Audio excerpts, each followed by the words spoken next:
What's going on, everybody? Welcome into Cash It. I'm Howard Bender. With me, Adam Ronis. What's going on, Adam? How you doing? Oh, yeah, wait. I probably shouldn't ask you how you're doing. I don't think we've spoken to you since the weekend games. I'm sorry to have brought that up in such a painful memory for you. It's okay. I didn't expect Dallas to win. I did pick them here, San Francisco last week to cover. It was just disappointing because of the way the game went.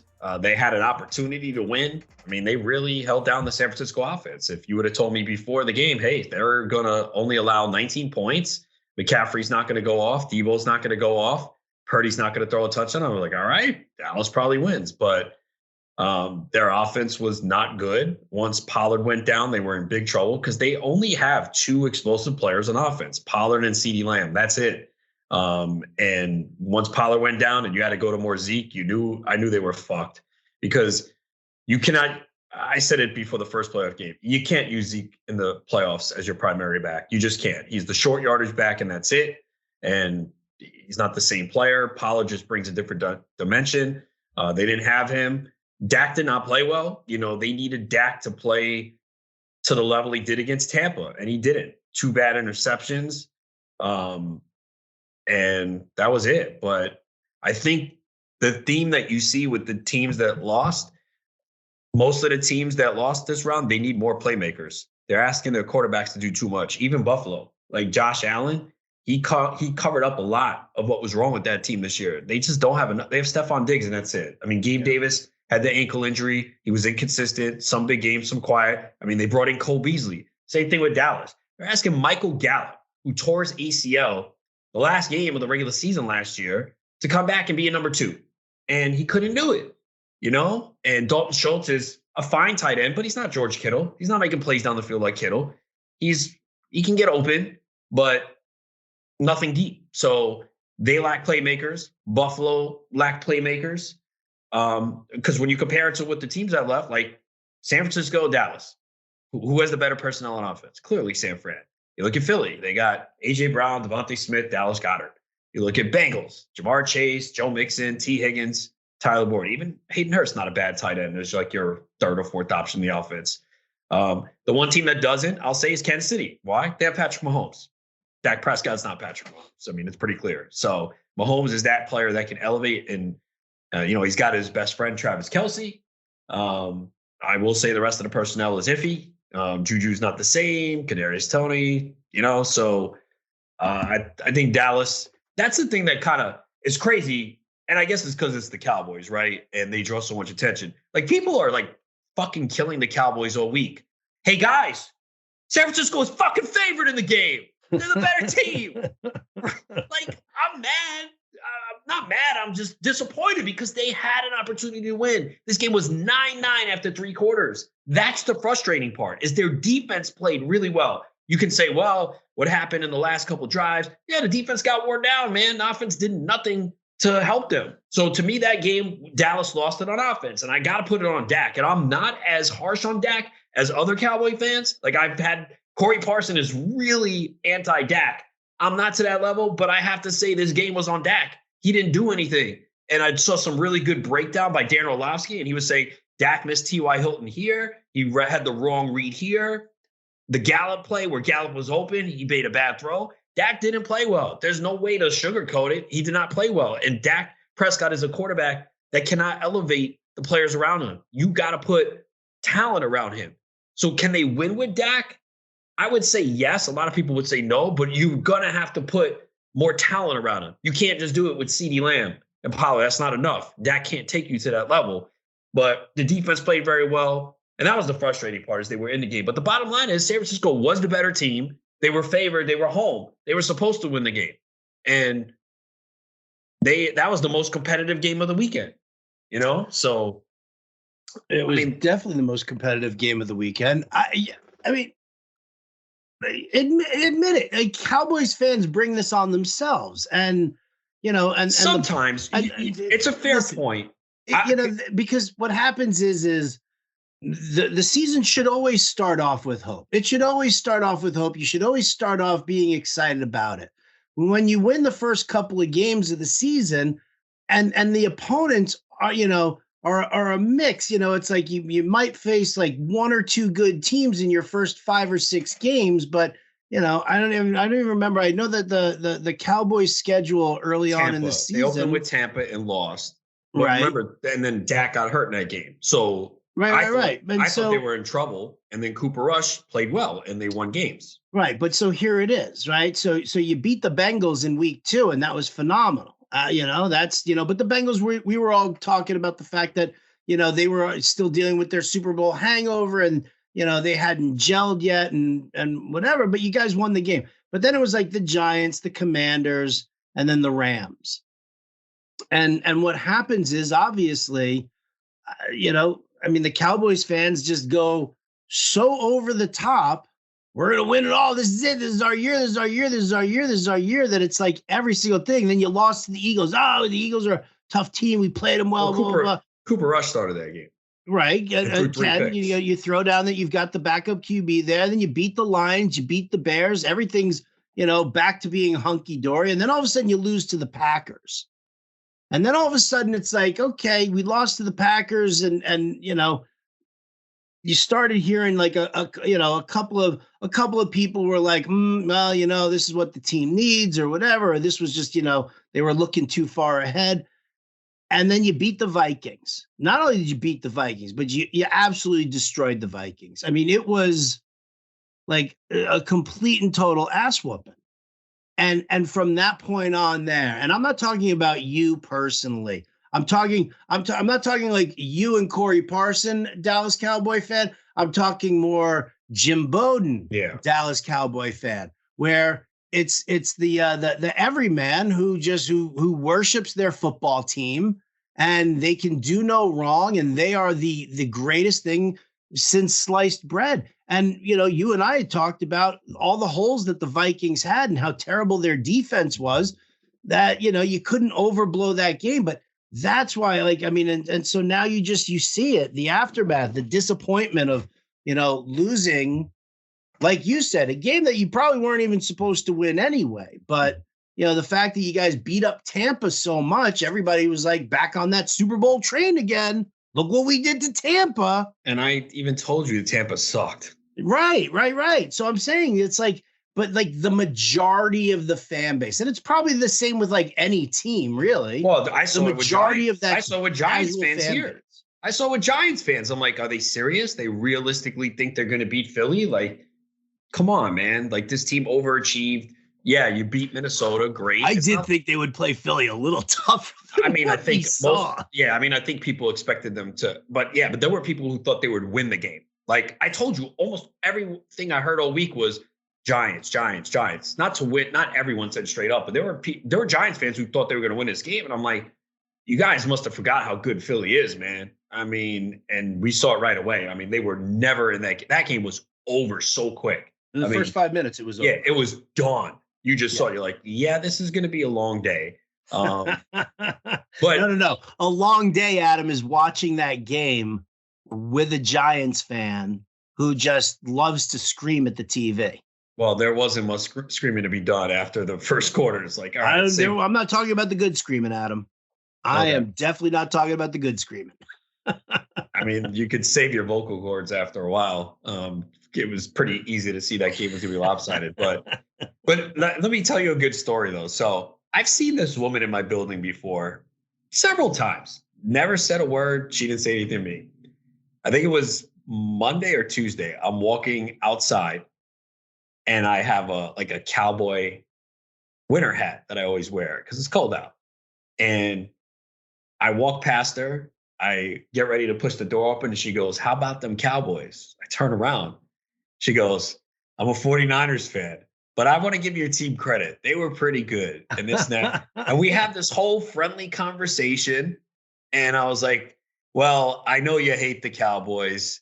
She's like, No. I don't hate the Cowboys. I hate their fans."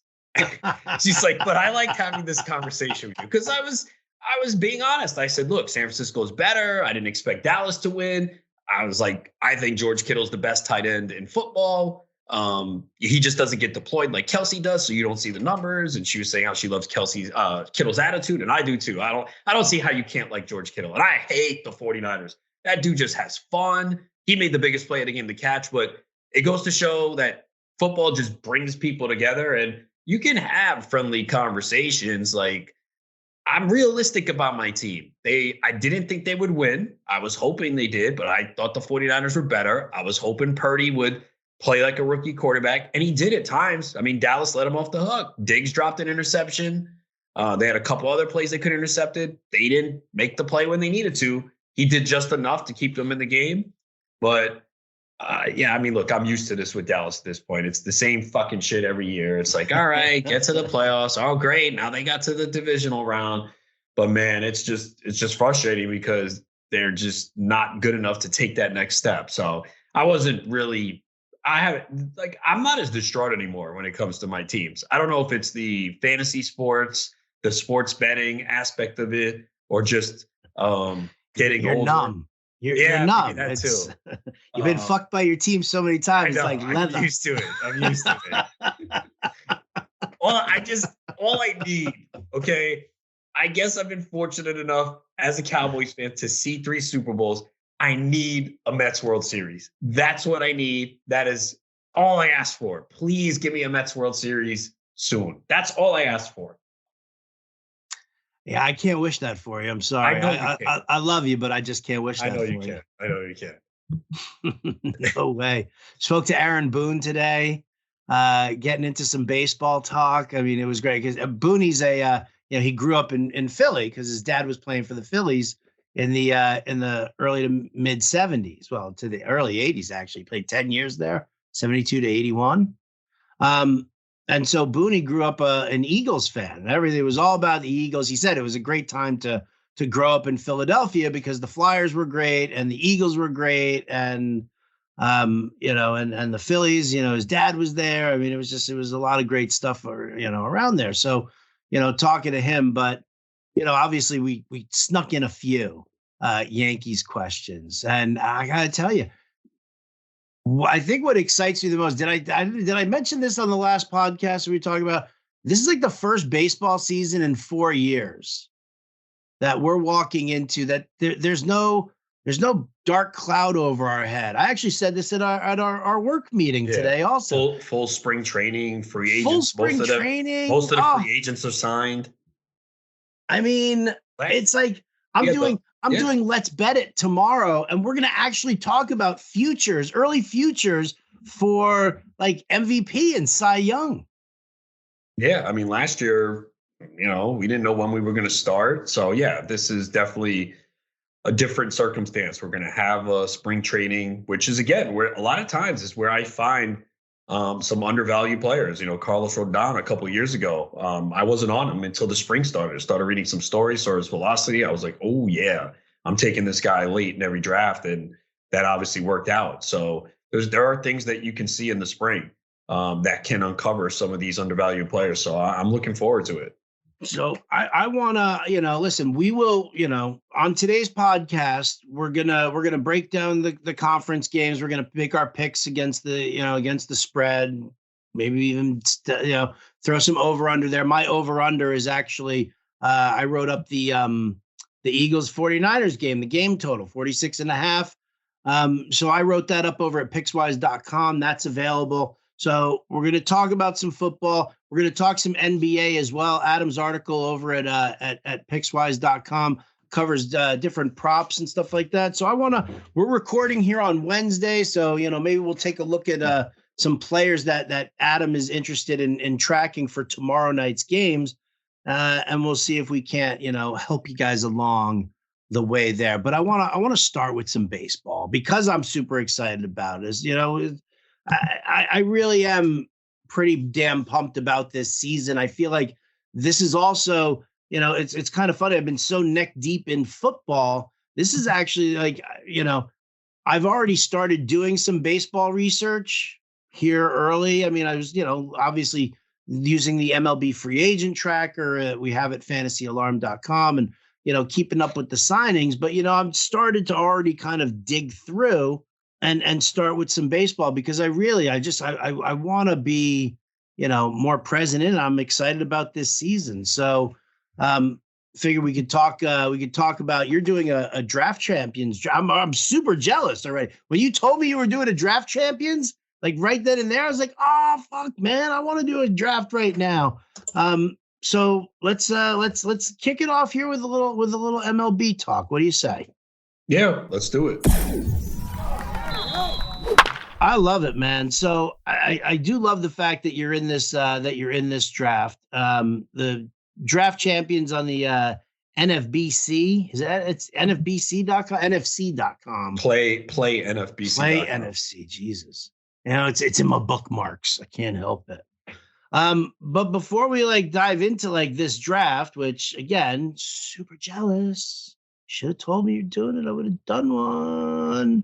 We'll kind of touch on a couple of other MLB things. Number one, we've kind of had this topic of conversation on the Fantasy Alarm Show with Jim Bowden. Some of the rules changes that we're seeing, obviously, the shift ban is going to open things up for a lot of dead pull hitters, which I'm super excited about. But one of the things that we've kind of been touching on a little bit here, Adam, is the fact that stolen bases might not be at a premium this year. Could be super abundant with the limited number of times a pitcher can either step off the rubber or throw to first. That's now limited. The bases being bigger. I feel like everybody's the way they talk about the bases being bigger now, that you're going to have this 4 foot by 4 foot bag sitting there in the middle of the diamond at second base. But they are making it a little bit, the bases are going to be a little bit bigger, which means that obviously there's less distance for the runner to go to get there. But I just feel like this is, a trend that we're going to definitely have to watch moving forward this year. That, because last year we were you got to draft stolen bases early. You got to get them early. You got to get a guy who's going to steal a bunch of bags early and really kind of give you that base. Feel like it might not be as imperative. Yeah, you would think based on these rules that there would be more steals. So it's just kind of figure out who are going to be those guys. But the way you can only throw over the first 2 times now, pitch clock as well. So they are kind of pushing it for the steals to increase. So again, we're never going to know until we actually see a couple of months. But, we have to do the best job of trying to anticipate what's going to happen. Yeah, definitely. Well, you're how many rounds into your draft that you're doing? The last screenshot you sent me, you're in the 7th round. Are you still there? It's in the 8th round. So it's a 15-team league, 50-round draft. And this is your team for the entire year. No waiver wire. You set your lineup each week. You could change hitters on Friday. So I always jump into these for my prep. I'm not where I need to be right now. And even last year, so the first one I did last year was probably a little earlier than this. And it actually was the best draft champions one that I did. I team up with Brian Ambos because we usually do some high stakes leagues together. So this is where we begin our prep. We kind of go back and forth, on things that we see, things that we observe. It's always good to bounce things back and forth with someone too. Yes. And so we kind of just jumped in here. And we did it last year, and it happened to be that the first one we did was our best one. I think it finished 2nd. We had Spencer Strider in the 40th, after the 40th round last year in our first one. And obviously that was a insane pick, extremely valuable. So yeah, it's kind of just jumping in. I know I'm not kind of ready yet. So there might be things that I see as I go through the draft, be like, oh, that's a mistake. Why'd I do that? But it's the way, and I have, written articles on this that'll be as part of our draft kit. This is the best way for me to prep. And I think even in your home league too, I know a lot of people are not going to 50 rounds, 15 teams, it's a lot. But again, Spencer Strider last year. As you get on, you're digging deep, you're looking at depth charts. Okay, who has a chance with injury to come up this year? So it's not often you're going to get someone that good between the 40th and 50th round, but that's where the prep begins for me. And starting to learn the player pool, seeing how to construct rosters. So just jump in. And then once this is done, do another one, probably do 3 to 4 of these. And then obviously the real drafts will come around. Right. Entrance fee for the draft champions? This one's $400, but there's ones of $150 as well. And I there might be, I don't know if there's 50, there might be 50s too. But I think for the main overall contest, I think it's 150, 400, and then 750 or 1,000, something like that. But I wrote it up. I mean, I like I really do. I like the partner aspect. I mean, yeah, obviously, if you want to split the cost there of a $400 entry, you're each playing, putting in the two. I like the idea of being able to like bounce stuff off. What's the clock per pick on this? This one is 4 hours, but they have a 2-hour clock, a 1-hour clock, and then you could do one obviously live if you want. Yeah, no, I'd probably just want to do it for me as well to do a 4-hour clock. I mean, I'd literally just, dipping my toe into the research and stuff like that. So how long do you give it for, how much prep here? Because you're not working off of your own rankings, are you? No, because my rankings are not done yet. Exactly. So how are you making picks here based on, what are you looking at? Just kind of what I feel the player stats are going to be. And then, obviously you're looking at ADP as the guide, but I'm willing to push some guys up if I feel they're undervalued. Obviously, it's pretty sharp room. Uh-huh. The only person I know in here is Matt Modica. He's picking 2 picks away from me. And he's a very good player.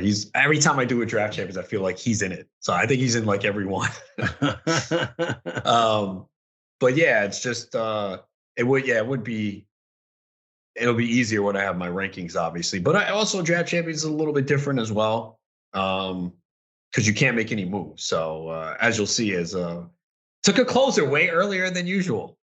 Yeah, I was going to say, that's definitely we can definitely talk about that. But I mean, yeah, this is because I agree with you. I think this is a fantastic way to prep, and I'm actually, it's kind of funny.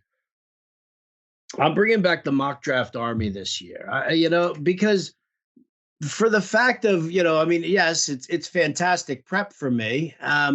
There are people out there who are definitely dedicated to this who aren't going to put up the money for best ball. They're saving it for their home league entrance fee, or they're not going to do a $150 entrance fee for, a draft champions to do that. And so, as a result of that, because again, like you just said, your strategy in this one here in the draft champions where you can't make any moves is going to be a lot different than what you're going to do for your draft for your home league. Like I'm sorry, but Emmanuel Clase, I do not see you drafting Emmanuel Clase in the second round, even if it's a 15-team league. In a league where you can make waiver moves and rosters. I just knowing you, and the direction that you like to go. Am I right there? Yeah, I mean, part of it is when we've done these, saves have kind of been a problem for us. Mm-hmm. Like we'll wait till like round 6 or 7 and get a closer, and that guy will get hurt or something.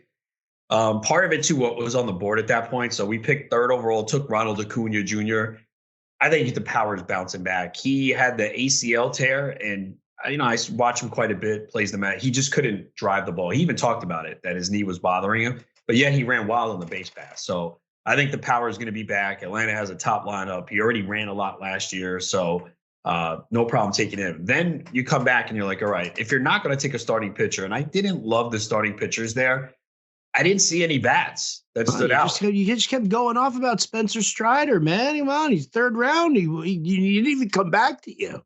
Yeah, I'm kidding. I know. I didn't want it to. And then, the only other bats that none of the bats stood out in round 2. And the only bat that went after I took Clase was JT Realmuto. I get the love for Realmuto, and he stole 20 bases last year, and he's a catcher. I just don't see the need to take a catcher there early. And I think there's actually a little bit more depth at catcher this year, even in 2 catcher leagues, especially near the top. So I was like, can't take him. And then it was Lindor, who I wound up taking around 3 anyway, Altuve, Michael Harris. So I am not taking that early. I'm sorry. 24% strikeout rate, 4% walk rate. Not sure if you can hit lefties. I'm not taking him round 2. I like Randy Arozarena. Seems kind of early, late second, early 3rd. I I think I like some of the pitchers a little bit better rounds 4, 5, and 6. So Class A, obviously the skill set is tremendous. And Edwin Diaz was gone. He actually went with middle of the second round. So I mean, no closer is ever safe, but I think Class A is one of them. So decided to take that early closer based on what was on the board. I don't really like what's there late second, early third when you're picking early in the draft. Okay. I mean, listen, again, like I said, it's not a normal strategy that I've seen you do. And so I can understand in a league where you aren't going to be making any moves, if you lock down that elite closer early on, and you can just say, okay, provided he doesn't get hurt, there's low risk of losing the job. Like, you're going to get the benefit of the doubt. So I totally get that. The point I was making those, as far as like bringing back the mock draft army, is that drafting your home league is not the same as drafting a best ball league. It's not the same as drafting a draft champions league. And I think that a lot of people kind of substitute a lot of people who lose best ball leagues are people who substitute doing a best ball draft for, instead of like a mock draft to like really see what's going on. So I'm actually bringing that back. And that's actually a big part of, my own personal prep as well, because I like to try and get like a good cross section of people, both from the industry and from, our listeners and subscribers and everybody like that, because I always feel like it's a good dedicated cross section. I know nobody's leaving that draft early. And I know that if we do enough, mock drafts, we'll at least be able to develop, our own ADP with, like legitimate, numbers that you can kind of bank on. I always feel like the ADP that you see on, bigger sites like ESPN or Yahoo, they run their mock drafts. And, people like jump into the mock draft and they'll take their first 3 rounds and then they'll put it on auto pick. So a lot of times you guys will notice that ADP for a site pretty much matches its default rankings. And that's not necessarily the way to go about it. So I'm going to be bringing that back because I agree with you, man. I love the prep work of just drafting and just kind of looking and seeing what everybody does. I love the Lindor pick, by the way. I was very bullish on Lindor going to the Mets. Obviously, I feel like the second year, now that he's got that second year under his belt, or that he's got that first year under his belt, his second year, that he's gonna, turn around and have himself a year. So I really like that pick, and I'm not just saying that because you're a Mets fan. Yeah, only shortstop's kind of deep. That's the only thing, but yeah.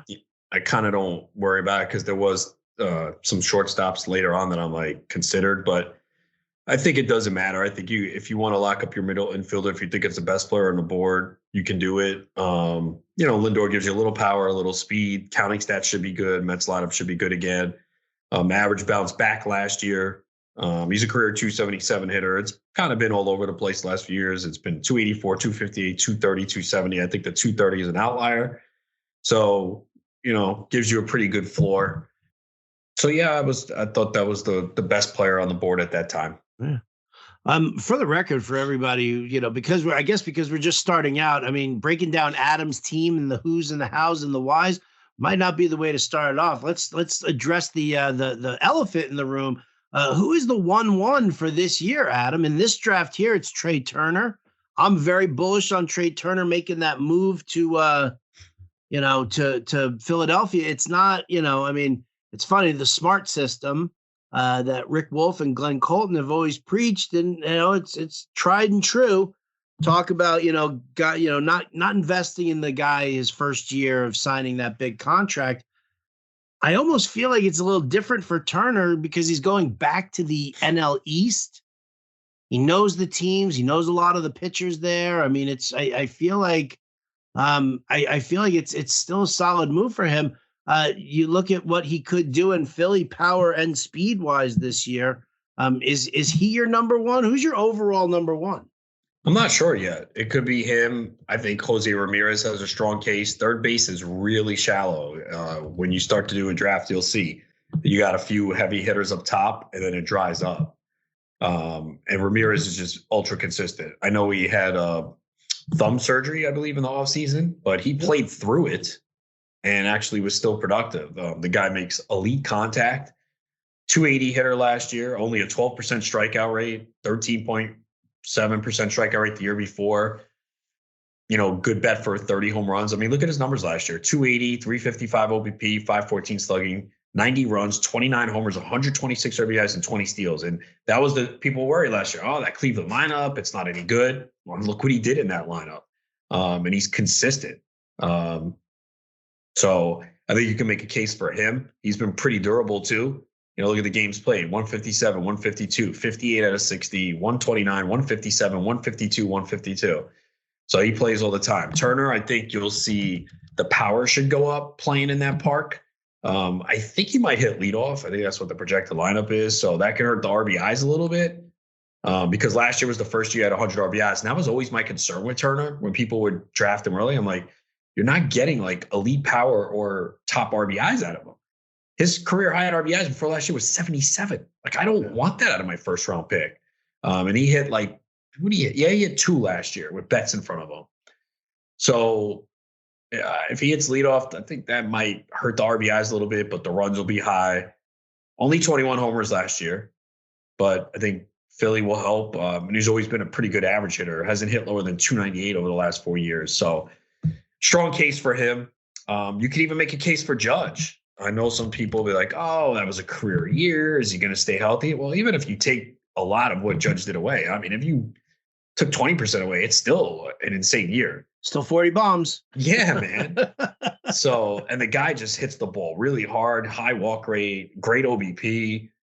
I mean, for an elite power hitter too, the average 287 and 311. So, yeah, last year was the first time he played 150 games plus since 2017, but he played 148 in 2021. So, but I get that's why people are going to be against him, but you can make a case for him.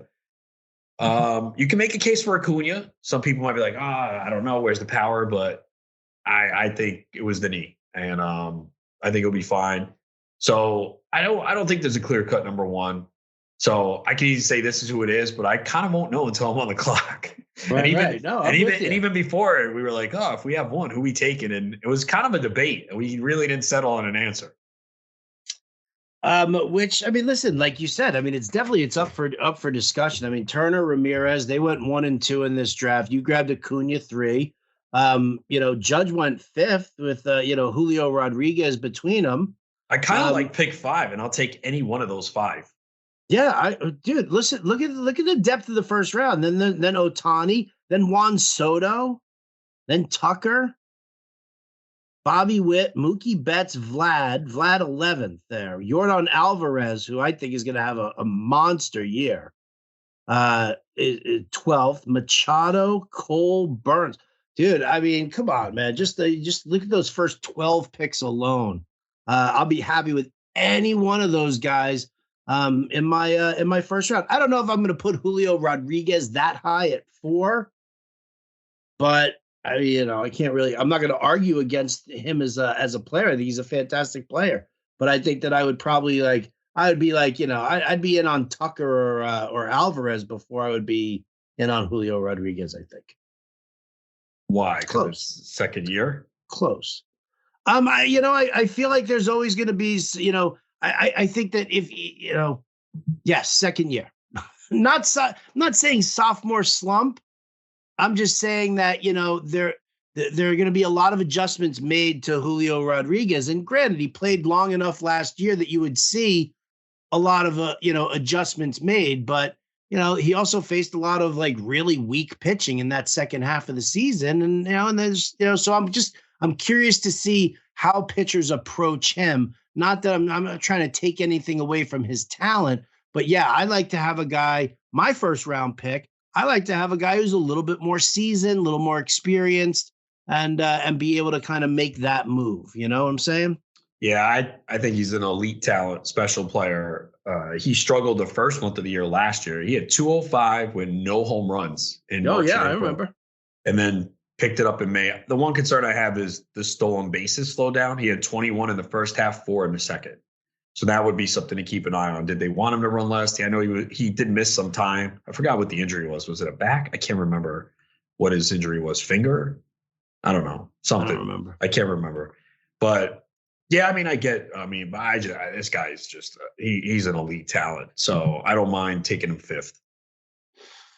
Yeah, okay. I mean, listen, that's the beautiful thing is that this all, I mean, there's so many guys there. I love that. I absolutely love that. That's another reason why I love drafting in the mock draft army and doing, a bunch of drafts. I love seeing what it looks like from different spots in the draft.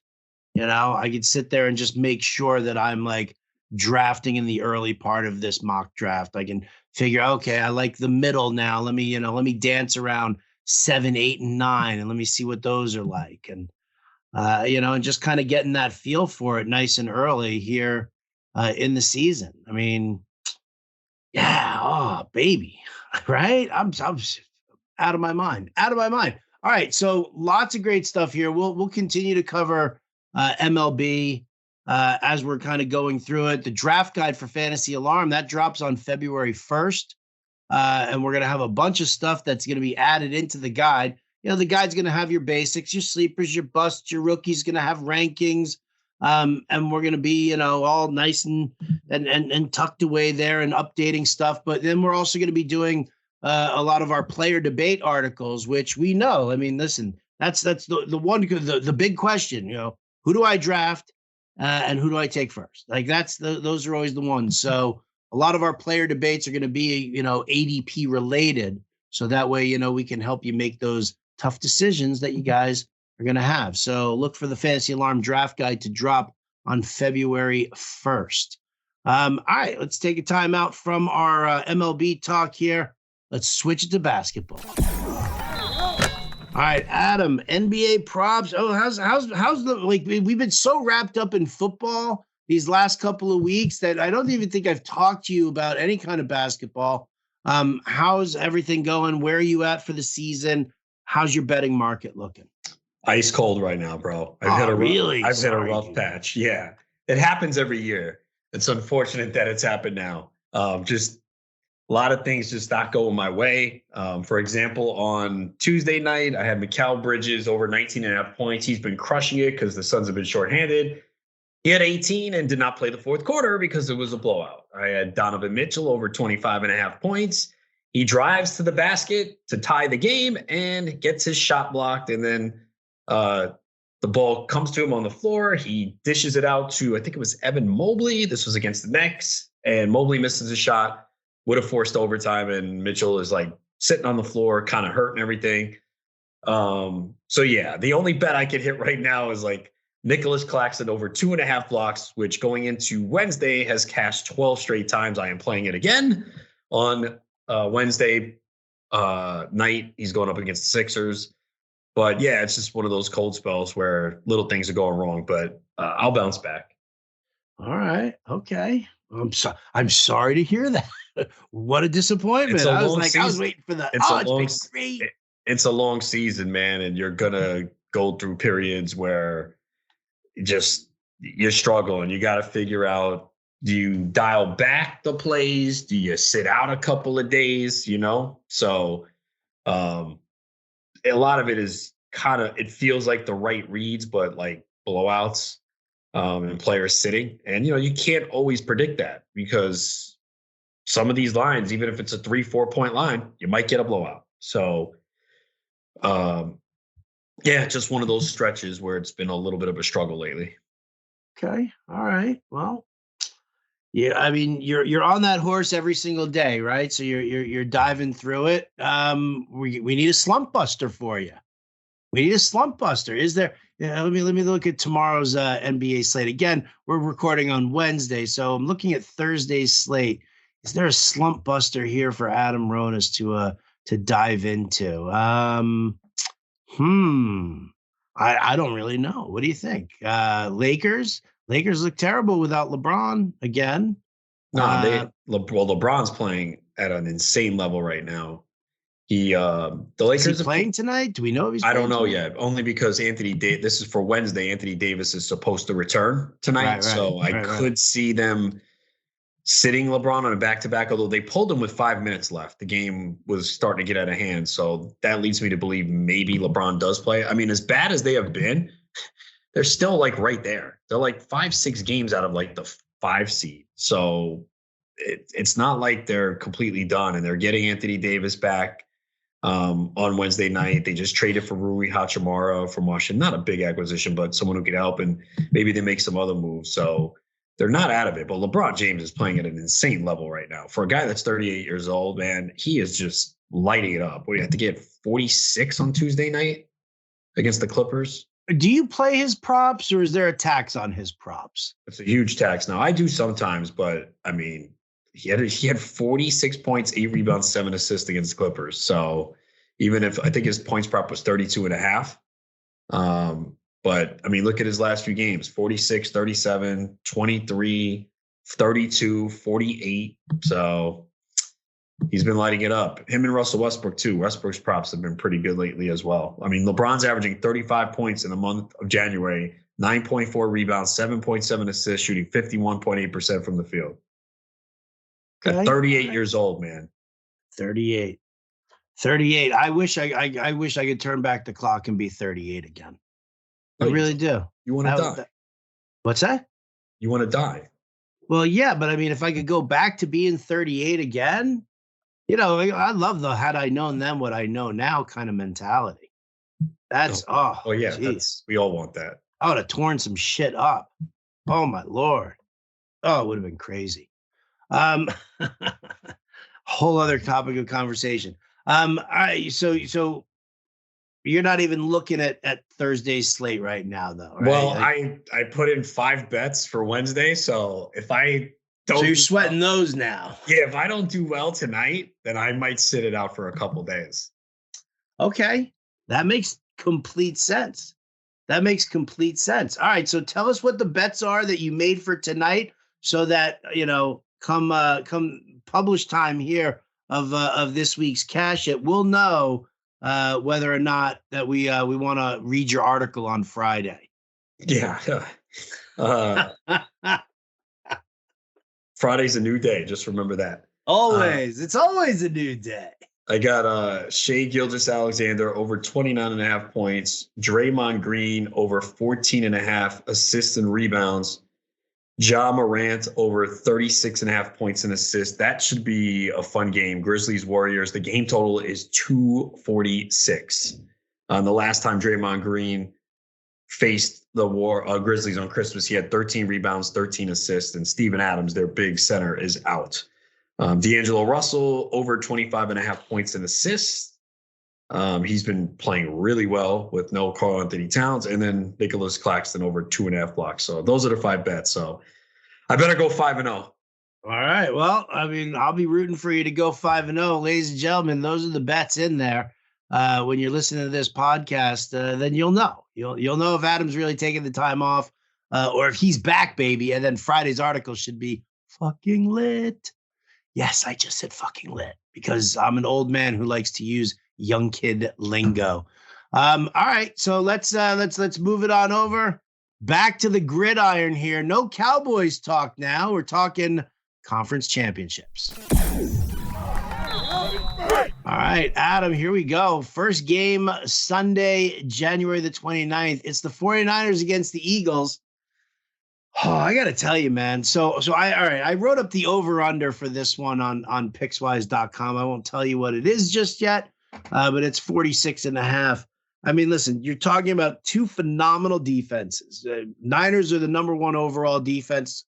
Eagles, I think, were rated 6th overall in defense. They've been a little soft against the run, but they did bring in Linval Joseph and Ndamukong Suh to kind of help, bolster that run stuffing defensive line.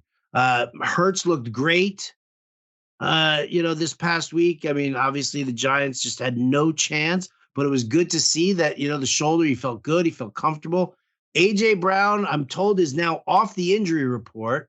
We heard a report earlier that he was been dealing with some injury issue, like a hip thing for like the last 2 weeks. Thanks for telling us after the fucking divisional round games, but that's that's NFL beat writers for you again. So, but here you go. The Niners, they've got their own fair share of injuries right now. McCaffrey and Elijah Mitchell are both banged up, but there's just so much firepower on this team. And while Brock Purdy didn't look great against Dallas, I mean, there were a couple of drives in the second half that definitely things picked up better for him, but he definitely got a wicked taste of what it's like to face a good defense here. It's 2.5 point spread. Where are you leaning? Oh, I lean the Eagles. Just asking Purdy to go in to Philadelphia in this spot, it's a really tough task.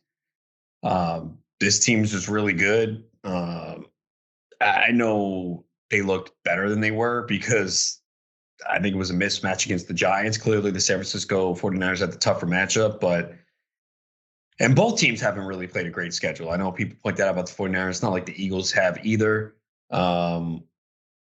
Philly's number one in DVOA against the pass. I just think this is going to be a tough. Purdy's going to have to do something in this game. He can't play like he did the last 2 weeks and expect this team to win. McCaffrey's a little banged up with his calf. They don't lose too much bringing in Elijah Mitchell. They will in the passing game if McCaffrey's limited or can't go. But I just think it's a tough spot. 49ers going on the road, asking a rookie quarterback to lead them against this defense. The one thing I will say is I do think Jalen Hurts is not 100%. I thought he was tentative running the ball against the Giants. He went down a lot. He went out of bounds. And it was smart, but this is a real physical 49ers defense, and you're probably going to need a little bit more from him in that fashion. But I lean the Eagles to win this game. I lean the Eagles to win this game as well. I don't. I don't know. There's just something about the 2.5 points that's not sitting right with me. I don't know why. You think they're begging you to take the Eagles, and you think it should be the Niners? No, I think they're begging you to take the 49ers and take the 2.5 points. Like, I mean, is this a 1 point game? Is this a field goal game? Like, kind of like which way do you lean on that? And, of course, you read up on like all these like, crazy different betting trends, and you start looking at, host teams and number one seeds and what their conference championship, record is straight up. But, it's 20. So number one seeds who have been the host teams in 43 of the last 60 conference championship games and have gone 29-14 straight up, but only 22-21 against the spread. Yeah, but how many of those spreads were more than 2.5? I don't know. That's something to look at too. Look, the Eagles are 14-1 when Jalen Hurts starts. They're very good. Yeah, they're very good. Yeah, and listen, there's like a piece of me that thinks like Shanahan's like playing possum with like the 49ers, and he's hurt and he's hurt, and are they really hurt? Are they genuinely hurt? McCaffrey and Mitchell with the groin.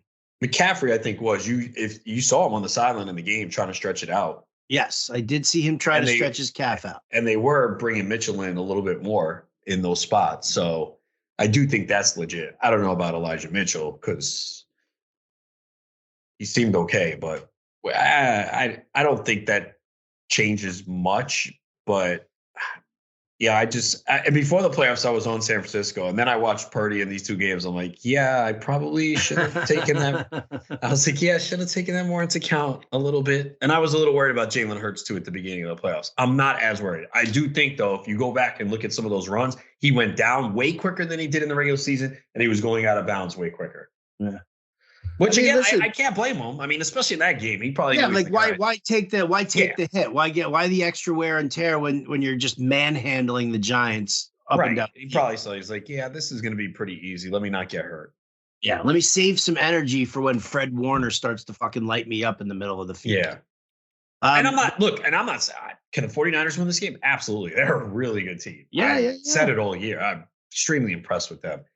But like, I don't know, man. There were a couple balls that Purdy threw that Cowboys dropped that I think the Eagles won't.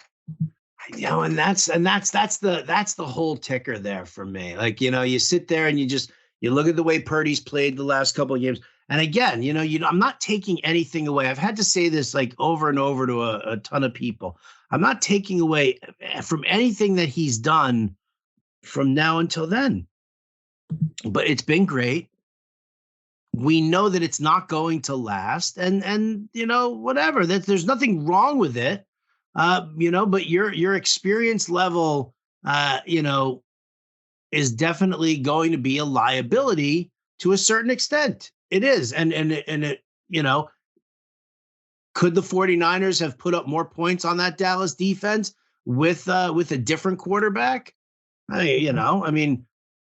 If you're talking about a veteran quarterback who's, a legit player, maybe, but I can't guarantee that. So I don't want to take anything away from Purdy, but it's been a great story, and it's kind of time to move on. Just like it was with the Jaguars. I love the Jaguars. And then you went and you had this big come from behind victory against the Chargers, right? And then it's the time to go play the Chiefs. You know what? It's over here. Thank you for coming in. It's been a lot of fun. There's a lot of great possibility. There's a lot of hope on the horizon for your team, but this just isn't your time. And I kind of feel like that might be the way here for Brock Purdy too. Yeah, that's the way I feel as well. I do love that name though. I want to be a sportscaster and change my name to Brock Purdy. Okay. Brock Purdy Sports. By the way, I took the under on this game. Yeah, I would lean that way too. Yeah. Defenses are unbelievably good. Unbelievably good. Damn, there was another question I was going to ask, but I can't remember what it was. So let's just pivot over to the Bengals, Chiefs. Dude, so everybody and their grandma is on the Bengals. Yeah. Everybody is on the Bengals. Now, obviously, Mahomes, we don't know what's going on with his ankle. He put in a full practice on Wednesday and apparently was supposed to be, he was like, okay with everything. Like, there's like, excitement. Chiefs Twitter was like all sorts of pissed off because there were pictures posted of Mahomes at, in practice and whatever. And they were like, we don't want the Bengals to know about what's going on in our practice. We shouldn't be posting pictures like that. I was like, yeah, okay, buddy. Welcome to the information superhighway. It's called the fucking internet. But everybody's in on the Bengals. Are you on the Bengals too? I am. I am too. Yeah, the Bengals have played well against Kansas City. They've won the last 3, won during the regular season. Burrow is just an assassin, man. That guy is just so cool, calm, nothing bothers him. That was a complete ass kicking that they did to Buffalo. Like, Buffalo should be getting a lot of criticism, and it feels like they're not. That was embarrassing. Like, they were never in that game, man. I never got the feeling like my friend had the Bills as part of a parlay, and he was just bitching at me after the first drive and early. And I was like, oh, give them time. The Bills, they'll turn it around. And then after like a couple more drives, like, oh shit, they're not turning this around. This shit is fucking over. Like, they had no answer. They made no adjustments at all. Bengals. Dude, I got to be honest with you. I was fucking bummed out beyond belief. It was a terrible game. Bummed out beyond belief. Yeah, it was a terrible game. Terrible. Horrible. Like, they were never in it. I never got the sense they were coming back. So, and we do this, right? We tend to overreact to what we just saw. I think the biggest reason why people are on the Bengals is because of Mahomes. They're just worried about his mobility. Now, most times a high ankle sprain is going to keep you out. If you're a quarterback, you can play with it. But clearly his mobility is going to be limited. Now, they showed him walking away from the podium. There was no noticeable limp. Okay, whatever. I don't know. Then they showed him on the field, half jogging. But he clearly was affected by it. Right. And a big part of his game is his mobility and buying time and getting guys open downfield. And he was off target on some of those throws. I think that will eventually be a problem in this game. So I'm going to take the Bengals here. to win this game. I mean, they're a team that's really focused. Nothing bothers them. I think they were clearly upset about the whole, playing in Buffalo, and they weren't considered. They talked about that a lot. They have the experience of getting there last year. And I think Kansas City, I'm worried about their playmakers on offense. I have been all year, and they've been able to overcome it. Yes, Kelsey's great. I gotta think Cincinnati's going to have a game plan for him. Is Juju, MVS, and Tony going to be able to beat these guys? I don't know. Yeah, it is. It's a very tough spot, because Jamar Chase, T. Higgins, Tyler Boyd. I mean, even I got to be honest with you, man. Hayden Hurst and his involvement has really surprised me. And then you've got a bell cow running back in Joe Mixon. And that's the thing. We talk about this all the time. The teams who win are the teams who know how to and are able to run the football. Biggest problem for Buffalo in the playoffs the last couple of years. They can't run the football. They can't run the football. And it was weird. Last year they made that late run, and Devin Singletary was getting all of these carries, and I was like, okay, so they're gearing up for the postseason, right? And do something basically what Cincinnati does. And Cincinnati's like textbook at this now. They use the pass to set up the run. They'll light it up with Chase and Higgins and whoever the pass catchers are, and Joe Burrow looked great. And then you know what Joe Burrow's going to do in the whole second half? He's going to fucking hand the football off to Joe Mixon. Chew up that clock, keep these drives rolling. Yeah, here, I'm going to throw some passes to my guys. But, overall, once Cincinnati gets the lead, they are like it's a tried and true proven strategy to do it. Just if you're able to run the football at the end. It's one of the things where it's tough for the Chiefs too. They don't have a ground game that you can turn around and say is like that reliable. Yeah, Pacheco's look good, but they don't seem to rely on him. They don't trust him enough. Not enough, yeah. Yeah. Kelsey had 4 for 56 on 6 targets in the regular season. That game was in Cincinnati. Mixon didn't play that game. It was a Samaje Perine, 21 for 106. Chase had 7 for 97. 27-24 game, so close game. And I think it will be close. It does worry me that so many people are on the bet. That line has really shifted too. Chiefs opened to slight favorites, then it went to 2.5. Now I see it's 1. I see I think it was BetMGM a couple hours ago that the Chiefs were favored by 1. So this line keeps, and it's obviously because of Mahomes. So that's why it keeps. Oh, moving. Yeah. I looked on Monday morning and the Chiefs were favored, and then by 1. And then I looked right before the show started, I don't know, 6-7 hours later, and the line completely flipped, and the Bengals were favored by a point. Yeah, I seen it as high as Bengals minus 2.5. Yeah, at one point. Oh man, some good stuff, man. Some good stuff. All right, so we're both of the mindset of Eagles, Bengals. That's going to be, it's kind of interesting. We had that meeting today for, at work. And I mean, let's face it. If you're Vegas, what do you want it to be? You want it to be, or not Vegas, but I mean, if you're if you're a sports book, you want Eagles, Bengals, right? Ohio just got their betting. And every Eagles fan is going to be sitting in South Jersey anyway. So who gives a shit? I think probably, but I think Kansas City or Cincinnati will be fine only because you have Mahomes. I guess San Francisco would be I guess they wouldn't mind because the whole, can a rookie quarterback finally win a Super Bowl? That'll be the fucking storyline for fucking 2 weeks. So I don't think you can kind of go wrong. But yeah, from the sports, Ohio definitely became legal. Was it January 1st, I believe, right? Yeah. So yeah, that'll be big. I mean, Super Bowl's big for betting anyway. I mean, even the most casual, they'll find something, whether it's a national anthem, the color of the Gatorade, something. So it's just a huge sports betting event, even for the most casual fan. It is indeed. We're going to have you guys completely covered for everything. Listen, conference championships, all the stuff over at fantasyalarm.com. Go and check it out. Adam's rankings are over there. We've got, I'm going to be doing the playbook and lineups for the conference championships. Those will be out on Saturday. Check out Adam's NBA. Well, maybe check out Adam's NBA picks on Pickswise on Friday. And listen, we're going to get you guys completely covered. We got a ton of stuff coming out from fantasyalarm.com between now and the Super Bowl. You don't want to miss it, including, again, our MLB draft guide dropping on February the 1st. But all right, let's cruise on out of here. Adam, any parting last words for you? Nick Claxton has 1 block in the first quarter. Let's go. We need 2 more. All right, come on, Claxton.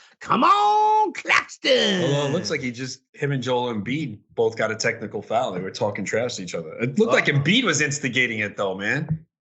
It's those boys from Philly. Those boys from Philly. I mean, that's the way it goes. I will say this NFC Championship game is absolutely horrendous for me because I can't root for either side. I hate both teams. I understand. So I will be rooting for the AFC. That's perfectly fine.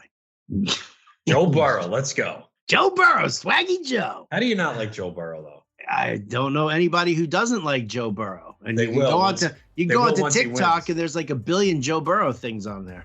Don't worry, they'll start hating him soon. Once he wins a Super Bowl, they'll start hating him. That's how it works in this world. Yeah, see, because we're always jealous of somebody else's success. It's the American way. All right, that is going to do it for us here at the Cash It Podcast. Big thanks to everybody for listening, for liking, subscribing. For Adam Ronis, I'm Howard Bender. Catch you next time.